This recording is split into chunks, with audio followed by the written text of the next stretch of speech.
My guest for tonight's Conversations with Great Minds is Dr. Syed Hossein Nasr, currently the Professor of Islamic Studies at George Washington University here in Washington, D.C.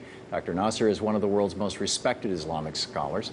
He's an expert on the philosophy of Islam as well as its mystical traditions, and is also the author of a number of books, including The Heart of Islam, Enduring Values for Humanity.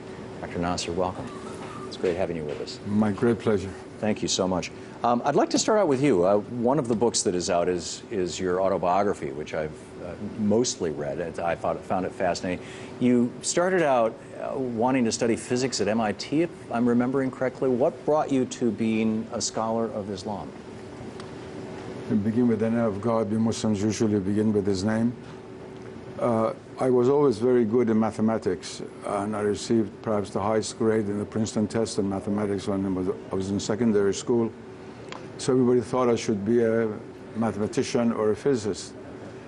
And so I went to MIT with the hope of studying physics, and I was in the physics department at the top of my class. But really I had gone to study physics with the thought that I would be discovering the nature of things. I was really a philosopher in the guise of a physicist. And although I was doing very well in physics and mathematics and other subjects, by my sophomore year I discovered that was not what physics was about, that is modern physics. And I remember the famous British philosopher Bertrand Russell came to MIT and gave a talk which said, in fact, modern science has nothing to do with the nature of reality, but with pointer readings. And that, combined with all the readings I had done, created a great crisis within me. And I decided to leave the field of physics and turn to philosophy, really. But I stuck it out, as they say, at MIT. I graduated with honors. I went to Harvard to try to learn descriptive science. I studied geology and geophysics for a while, but then I shifted completely to study the history of science and philosophy. I received my doctorate in that field. And all my life, I've been very much concerned with the meaning of science in relation to religion, the philosophy of science, and especially Islamic science and other forms of non-Western science, which have been marginalized so much in our day and age. Do you see a correlation or an association between things like entanglement, quantum theory, Schrodinger? I mean, the idea of, in particular, the entanglement, that a particle can be split in half and be 100 light years apart, one moves, the other moves, that there's no time, there's no space, it's all one. That concept that is really very much at the core of physics, or many of those concepts, and the mystical traditions of Islam and the other great religions of the world. As you know, many people have tried to write about the Tao of physics or the Tao of science and try to create a correlation between especially Taoism and Hinduism, the mystical dimension, and certain ideas of quantum mechanics. I don't think it's that simple, but because quantum mechanics itself is in search of a philosophy. The philosophy of Cartesian bifurcation, which still underlies all of science, has to be overcome. There's a relation between the subject and the object which transcends this duality, which is taken to be ultimate and irreducible in modern, not only in Newtonian science, but also in quantum mechanics and modern physics. And so there are those who have spoken about the mystical view of the unity of reality and unity of subject and object and things like that. But I don't think it has gone far enough. It's not really very profound. There are exceptions. The really outstanding American physicist and mathematician, Wolfgang Smith, in his book Quantum Enigma, for which I wrote an introduction. After many years of not writing on physics, I wrote something for that. Brings these issues out very clearly. There is a possibility of correlation, but not a facile and superficial one. The important thing is that quantum mechanics breaks the mechanistic, clockwork view of the world, which 17th century science, finalized by Newton's Principia, brought about, and within which most modern minds still function. And that's why also it's very difficult for modern people to get a grasp of what quantum mechanics says. They repeat it, but it has not really changed the worldview. It has not changed the paradigm within which modern civilization still functions, which sees the world as a machine. Even biology now, many biologists, not all, are trying to look at the living being as a complicated machine. This is the heritage of the 17th century. Yeah. And the greatest importance of quantum mechanics is the breaking of that view, going back, in fact, to Schrödinger and Heisenberg and Dirac and the early physicists who founded quantum mechanics in the early part of the 20th century. Would you suggest that Cartesian worldview that suggests that everything is a machine, which is relatively counterintuitive, you would think? I can take my car apart in my driveway, put it back together, turn it on, and it'll run. If I take a cow apart in my driveway, no matter how good a surgeon I am, that cow is never going to moo again. There's a difference between living things and machines. But do you think that Cartesian worldview that says that there actually is an association, or they are similar somehow, is at the root of a lot of our societal problems, our spiritual sickness? Or very, very much so. First of all, a divorce between what we make and who we are. Modern technology is a soulless activity in many ways. But many people are devout Christians or Jews or Muslims or otherwise who deal with this technology without ever thinking of its consequences.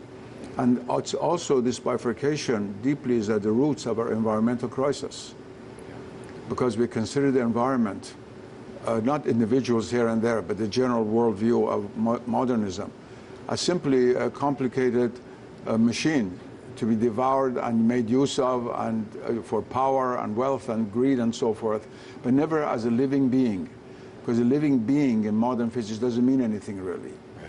And life is supposed to be an epiphenomenon. It is an accident, according to most modern scientists, not to speak of the spirit and the soul and all those other realities of the human state and of the cosmos.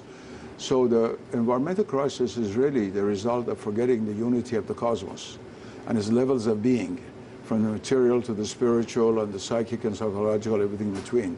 And so yes, it's related a great deal to our present-day crisis. An extraordinary perspective. How does this tie into modern-day Islam?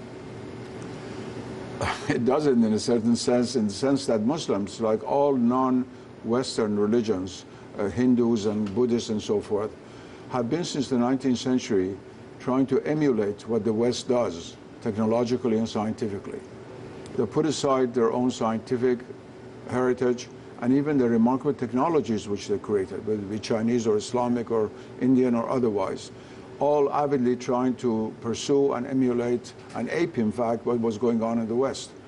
And so many Muslims, there are a few exceptions, many Muslims are not even aware of the roots of the environmental crisis and of the social and cultural crisis which modernism brings about.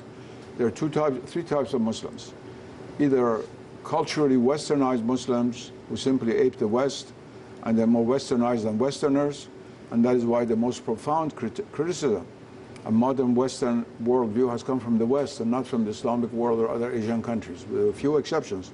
Ananda Coomaraswamy in India, yours truly in Iran, those are exceptions. Usually it has come from the West itself.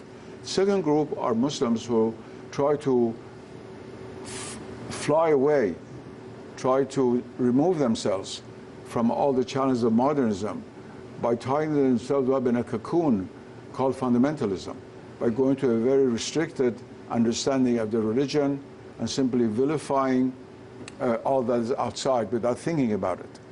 And the third are the traditional Muslims who still survive and about whom not many people speak about in the West when they try to understand Islam. And they're the people who still live within the traditional Islamic worldview, in which there's an integration really of religion and the view of nature, in which the cosmos is not separated from man's religious concerns, in which the phenomena of nature have a religious significance as well as weight and measurement and quantity, which modern science deals with. There was a 16th century, as I recall, or 17th century Christian philosopher who talked a lot about this, Meister Eckhart. And then there was an Islamic scholar, Rumi, and poet, who basically talked along these same lines. If I mention Eckhart to most Christians, they have no idea who I'm talking about. If you mention Rumi or the other people in that line of thinking to most Muslims, do they recognize them? First of all, I'm sorry to correct you, but Eckhart and Rumi were both contemporaries almost and belong to the 13th century, not the 17th century. Thank you very much. Secondly, although there was a revival of interest in Meister Eckhart as part and parcel of the New Age phenomenon and the hippie movements in the 1960s, and thousands of books of Eckhart were sold before it was only read by scholars. Pfeiffer's translation was only known to scholars of Christian mysticism. But it didn't spread. It did not spread even in Catholic circles. Whereas in the Persian-speaking Islamic world, that is in Iran and Afghanistan, in Central Asia, in Tajikistan, places like that, there's not even a ditch digger who doesn't know a poem of Rumi. Really? The penetration of this worldview into all of the strata of society in the Islamic world is really quite remarkable. And you don't find the like of it when you turn to such great masters of mysticism as Meister Eckhart, Angelus Silesius, these people like that in the West. Yeah, that's remarkable. The difference, most Americans don't know, I think, the difference between a Sunni and a Shia, or between Sunni and Shia Islam. Can you, we have, I think, about 2 minutes. Can you give us your thoughts on this? Very quickly, first of all, this is very strange. There have been all these works of Orientalists on Islam, but apparently has not percolated down into the general consciousness of people.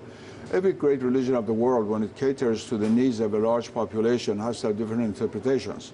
We have Catholicism, Protestantism, and Orthodoxy. Protestantism coming much later. Sunnism and Shiism are really like Catholicism and Orthodoxy. They go back to the origin of Islam. And two different, I would say, orthodox and traditional interpretations of Islam, outwardly going back to who should have succeeded the Prophet.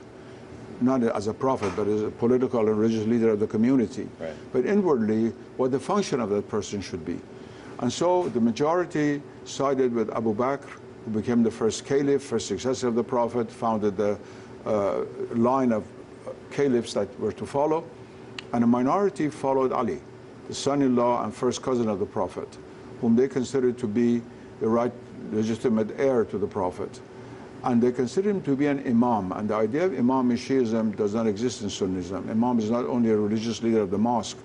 In Arabic, in the Arab world, if you say imam, it's the imam of a mosque or a learned man. Whereas in the Islamic world, in the Shiite world, it means a person who is endowed by the Prophet with a particular spiritual function. And the 12 Imam Shiites, I'm a member of the 12 Imam Shiite branch of Islam, and it's not a sect, it's a branch of Islam. We believe there were 12 Imams. The Ismailis have what they call the living Imam. The President Al Khan is the successor of a long chain. We'll come right back to this in just a moment.